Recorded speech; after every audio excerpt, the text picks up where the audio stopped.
Hello and welcome back to Capital Crossfire. I'm Willow Hasson. Let's begin with the latest vaccination news. The company Novavax announced last week that in its UK vaccination trial, its vaccine showed protection against COVID-19, including the UK and South Africa variants.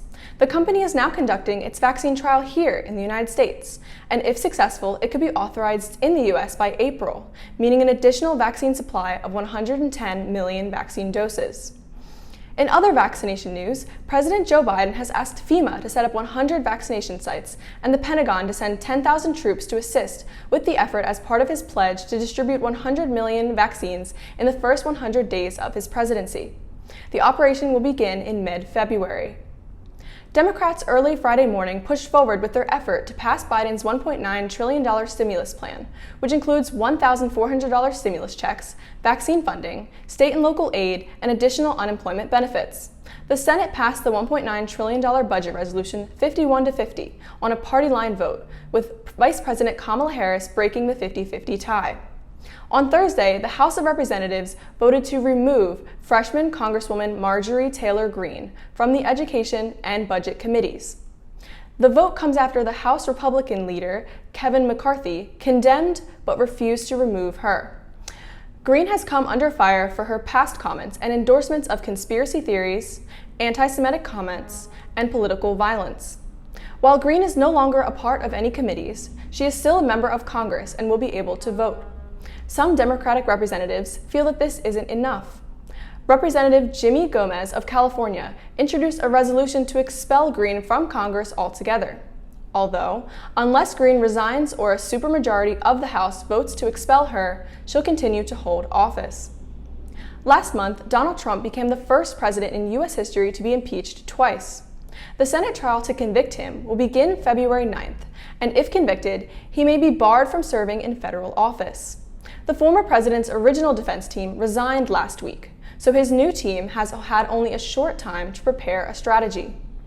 Trump's lawyers and some Senate Republicans have argued that the Senate does not have the jurisdiction to impeach a former president. Additionally, those familiar with the legal team's strategy have said they will argue that Trump was constitutionally allowed to make false claims about the election, as well as that this impeachment process has been partisan and rushed. President Biden's agenda for immigration policy has been ambitious since his big campaign began. However, in his first days in office, it's been proven that passing these reforms in this area will be anything but easy. The most recent news comes from Texas after ICE prepared to deport an asylum seeker fleeing torture in Cameroon as soon as a judge denied Biden's order to have 100 days free of deportations. This conflict is also seen in the failing resettlement and transition sectors of the U.S. refugee program that makes Biden's 125,000 refugee cap number more of an ideal than a reality. In both cases, it is up to Anthony Blinken at the State Department and Alejandro Mayorkas at the Homeland Security Department to define a path that makes Biden's agenda come true. Myanmar has recently been taken over by a military coup.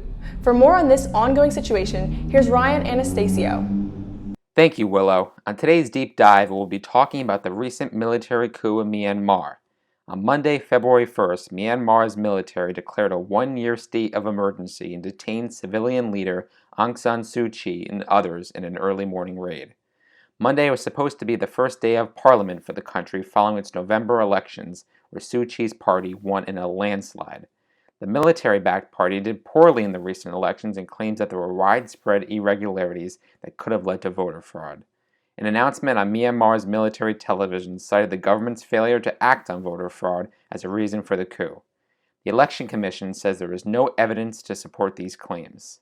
Some experts were surprised by the military's move because it already holds significant power in the country. For many residents of Myanmar, television and internet access was cut off. Facebook was also blocked in the country to prevent any protests or civil disobedience. Myanmar is no stranger to military control. For much of the late 20th and early 21st century, a military junta ran the country. That changed in 2015 when civilians took control via election. President Biden released a statement last week saying, quote, "The military seizure of power in Burma, the detention of Aung San Suu Kyi and other civilian leaders, and the declaration of a national state of emergency are a direct assault on the country's transition to democracy and the rule of law. In a democracy, force should never seek to overrule the will of the people or attempt to erase the outcome of a credible election. For almost a decade, the people of Burma have been steadily working to establish elections, civilian governance, and the peaceful transfer of power. That progress should not be respected. The situation in Myanmar is fluid, and we will keep you updated here on Capitol Crossfire. Back to you, Willow. Thanks, Ryan. That's all for this week. We'll see you next time.